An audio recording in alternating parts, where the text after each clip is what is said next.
Bagusnya ditambah dengan program dimasukkan ke liang lahat. Setiap menteri dan pejabat, gubernur, masukkan ke liang lahat, tidak usah langsung dikubur, itu ada waktunya.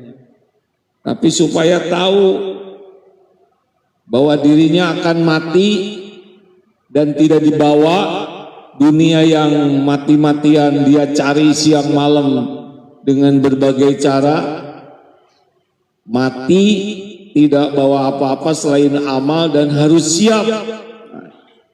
Makin yakin terhadap kematian, terhadap hisab, terhadap kubur, itu rem. Tapi ya pendidikan keimanan sedikit. Semalam lewat Senayan, banyak sekali orang ketika azan maghrib, husnuzonnya sholatnya di mana ini sambil nonton sepak bola. Saya berbaik sangka mudah-mudahan musolanya lebih besar dari stadionnya. Begitu banyak yang datang hanya dari satu sisi, belum dari sisi yang lain. Ya Allah, ujian. Kalau tidak dengan keimanan, tidak ada yang bisa ngerem dengan pakem dari perbuatan maksiat. Itulah sebabnya jelas sekali orang yang beruntung itu, yang tidak rugi itu 4. A'udzubillahi minasyaitonirrajim. Bismillahirrahmanirrahim. Wal 'asr. Innal insana lafi khusr illa alladziina amanu wa 'amilus sholihat wa tawassaw bil haqq wa tawassaw bis sabr. Demi masa sesungguhnya setiap insan dalam kerugian kecuali amanu, orang yang beriman. Kalau nggak punya iman pasti rugi saja. Walaupun punya harta melimpah, gelar, berenteng, pangkat, jabatan, popularitas, gak ada apa-apanya, mati, demi Allah mati. Ya, halo, kenapa jadi tegang begini? Mati, tidak dibawa. Dari dulu juga banyak yang dititipi dunia mati. Yang jadi pejabat mati, yang populer mati, yang ganteng, yang cakep mati, yang kaya raya mati, dan tidak dibawa dunia ini, cuman ngaku-ngaku sebentar. Benar? Silakan lihat museum perjuangan di luar negeri, lihat Alexander the Great, maut semuanya. Kecuali yang beriman yang tidak akan rugi. Makin yakin ke Allah, dia tidak rugi. Kenapa? Karena makin kuat iman, di dunianya juga bakal bahagia. Ajaban li amril mu'min inna amrohu kullahu khair. Sungguh menakjubkan keadaan urusan orang beriman, semua urusannya itu baik. Tidak rugi kan? Diberi nikmat syakaro, dia bersyukur, fakana khairullah, baik baginya. Diberi cobaan, musibah, sobaro, dia sabar, fakana khairullah, baik. Makanya tidak ada ruginya bagi orang beriman. Dipuji, dicaci, dihormati, difitnah, diangkat, diturunkan, untung, rugi, sehat, sakit, didekati, dijauhi, sama. Bagi kita semuanya ujian yang bisa disikapi dengan benar. Jadi yang rugi itu yang kurang iman. Apalagi keuntungan kalau kuat iman. Rasulullah pun bersabda, al-mu'minul qawi khairun wa ahabbu ilallah minal mu'mini dhaif. Mukmin yang kuat lebih baik dan lebih dicintai Allah daripada mukmin yang lemah, dan pada keduanya ada kebaikan. Jadi makin kuat iman, makin baik dalam segala hal. dan makin dicintai Allah. Makin bahagia, makin tenang, adem, ajeg menghadapi apapun. La khaufun alaihim wala hum yahzanun. Tidak takut, tidak sedih dengan dunia ini, tidak lebay. Yang kedua yang beruntung, wa amilus sholihat. Orang yang menjadikan kesibukannya itu jadi amal soleh, baru itu beruntung. Apakah bekerja nyari uang? Bukan, bukan. Bekerja adalah amal soleh. Apakah bekerja untuk membangun karir? Karir itu Allah yang menentukan. Rezeki itu Allah yang membagikan. Gak usah ribet dengan karir. Tapi saya kira bapak-bapak ini sudah nggak ribet dengan karir ya, karena sudah berakhir. Kita sudah tidak ribet, nggak akan ketemu kok dengan yang Allah tetapkan, kecuali dengan yang Allah tetapkan. Apa bapak punya jabatan itu karena kehebatan, kecerdasan? Bukan, karena Allah mau saja. Termasuk Nentrum, Mas Nentrum di Amerika, yaitu Allah yang menentukan. Sama dimanapun. Ali Imran ayat 26. Kullillahumma malikal mulk tu'til mulka man tasya' wa tanzi'ul mulka mimman tasya'. Engkau berikan kerajaan, kekuasaan, jabatan, kedudukan kepada siapa yang engkau kehendaki, engkau ambil. Kalau Allah mau kasih, jadi. Kalau Allah mau ambil, gak bisa dihalangi, pasti turun. Semuanya pekerjaan Allah. Tugas kita bekerja bukan membangun karir. Tugas kita bekerja jadi amal soleh. Karena yang dibawa mati bukan karir. Pernah lihat seorang berpangkat tinggi meninggal, ada salvo, ada penghormatan, sesudah itu kubur diinjak-injak kuburan. Aneh ya, baru aja dihormati terus diinjak-injak. Karena kalau tidak diinjak gimana? Jadi begitulah dunia ini.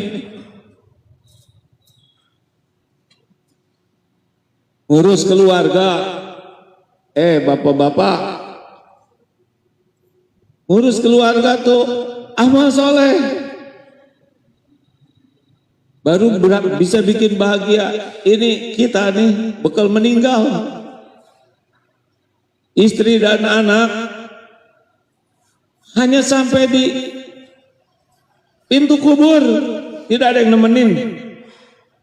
Benar? Sekarang beli mobil bagus, lalu meninggal. Bapak naik apa ke kuburan? Hah? Naik kereta jenazah itu yang sudah agak reyot itu. Keluar dari sana pakai tanduk, enggak pakai mobil mewah. Mobil mewah yang pakai orang lain. Dunia berhenti, enggak ada yang ikut. Istri dan anak berhenti di pintu kubur, enggak ada yang ikut masuk. Kalau anak masuk, naik lagi dia. Sesudah beres penguburan. Yang nemenin siapa di kubur? Amal. Makanya bisnis itu beramal, ngedidik keluarga itu amal, dan syaratnya cuma dua, niat harus ikhlas, dua cara harus benar. Nih kepada bapak-bapak, Pak, jawab Pak. Saya tidak boleh berharap, suka bikin jengkel. Bapak kan dulu mau nikah, walau gunung kan kudaki, lautan ku seberangi demi dirimu. Sudah nikah langsung bahagia atau nambah pening, Pak? Jujur, pening atau serumah dengan anak orang, jenis beda, pendidikan beda, karakter beda. Udah gitu apakah Bapak bisa menyolehkan istri? Menyolehkan istri? Nggak ngejawab. Berarti nggak bisa nih. Nggak bisa Pak. Emang kita bisa mengubah orang lain? Nggak. Stres Pak. Bapak tuh kalau ingin, ya saya tuh ingin istri saya solehah, hafizah, akhlakul karimah, penuh dengan rahmah. Pak, yang seperti itu kan gak ada yang mau sama Bapak ya. Jadi terima takdir yang ada. Kalau Bapak sibuk mengharapkan istri berubah, tapi tidak pakai niat dan cara yang benar, gak sukses. Kita tidak bisa membulak-balik hati siapapun. Yang harus kita lakukan jadi lelaki ini Pak, jadilah kepala keluarga yang disukai Allah. Luruskan niatnya, benarkan perilakunya, Allah yang membulak-balik hati istri dan anak-anak. Dibalikan hati itu hadiah. Bapak mau ngasih nasihat apa sama istri? Istri sudah tahu modal Bapak. Gak cocok itu nasihat dengan kelakuan. Apalagi kalau Allah membuka sedikit aib saja hangus. Pakai kopiah putih, masjid, pembukaan masjid terus saja diungkit-ungkit malah jadi buruk.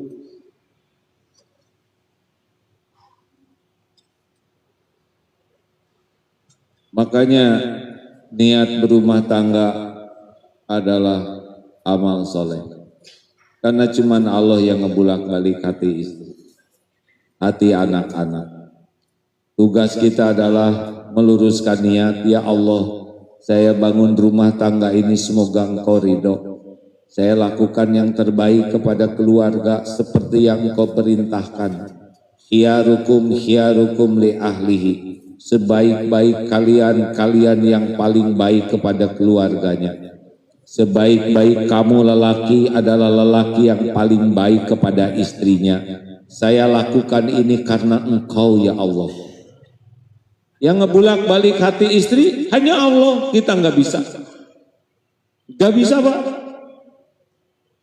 Bagaimana Bapak ngebulak-balik hati istri? Tahu juga tidak hatinya di mana ya? Gimana ngebalikinnya? Bagaimana Bapak ngebulak-balik hati istri? Ngebalikin hati sendiri aja nggak bisa. Benar? Jawab. Kenapa saya jadi emosi begini? Makanya niatkan berumah tangga itu amal soleh. Bisnis, lihat toko-toko yang tutup. Kemarin lewat Giant apa tuh? Tutup ya. Lulu tutup. Segitu besarnya. Karena apa? Karena Allah lagi nyempitin rezeki lewat situ. Orang dapat rezeki bukan karena pintar, bukan karena kerja keras saja, bukan karena kerja cerdas. Bagi kita kerja keras, kerja cerdas, kerja berkualitas, kerja tuntas, kerja ikhlas itu amal soleh. Perkara berapa jumlahnya, kapan datangnya, di mana Allah yang ngatur. Yang penting kerja jadi amal soleh. Lebih simpel Pak. Gimana saya udah buka ini sekarang tutup? Ya tutup weh. Dulu ini untungnya 100 juta, sekarang hanya 2 juta. Emang sekarang begitu jatahnya? Tenang saja. Ini tuh rumah itu dulu rumah saya, tapi gara-gara ada resesi dijual. Emang udah bukan waktunya, makanya pindah juga. Ya, rileks saja dunia ini.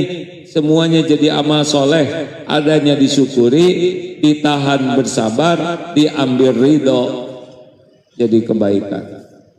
3, tawasobil haqq.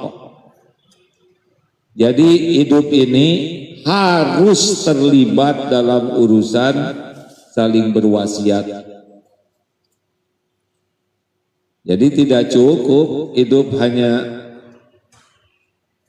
memikirkan diri, kita harus interaksi, baru untung Pak.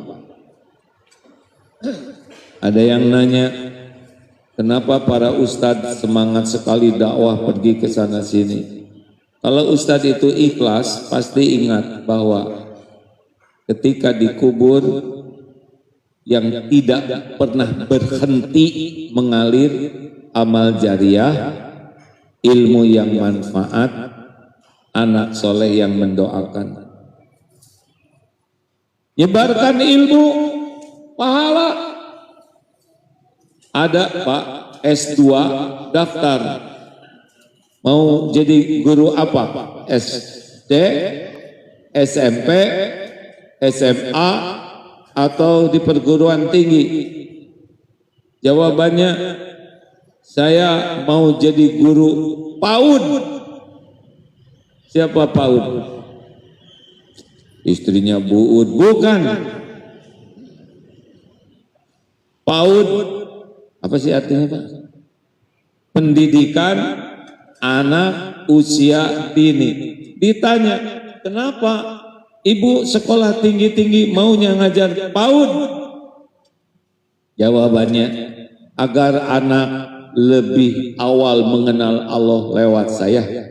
Anak ini mengenal sholat lewat saya. Anak mengenal bismillah lewat saya. Kenapa? Karena setiap kali membaca doa bismillah, setiap kali sholat anak itu dapat pahala, bila sudah balik, dan bu guru juga dapat pahala. Itu cerdas.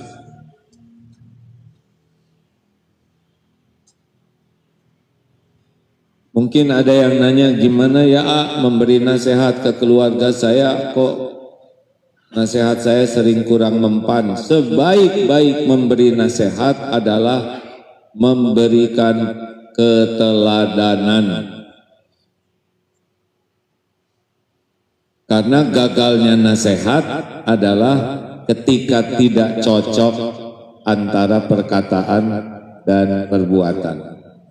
Coba, kira-kira anak ngerti tidak? Bu, bantu dong ngerjain PR, sabar ya nak, nanti jam 8, ini ibu lagi ngebalesin dulu WA grup teman-teman. Selesai sholat, Bu, sabar nak, dikit lagi, ini penting, ada pengajian. Udah lewat jam 8, sabar dong, innallaha ma'as sabirin, sesungguhnya Allah itu bersama orang yang sabar. Jadi anak tuh sabar. Jelas ya. Kira-kira anak ngerti sabar apa? Marah-marah. Nasihat itu tidak akan kuat kecuali dirinya mengamalkan.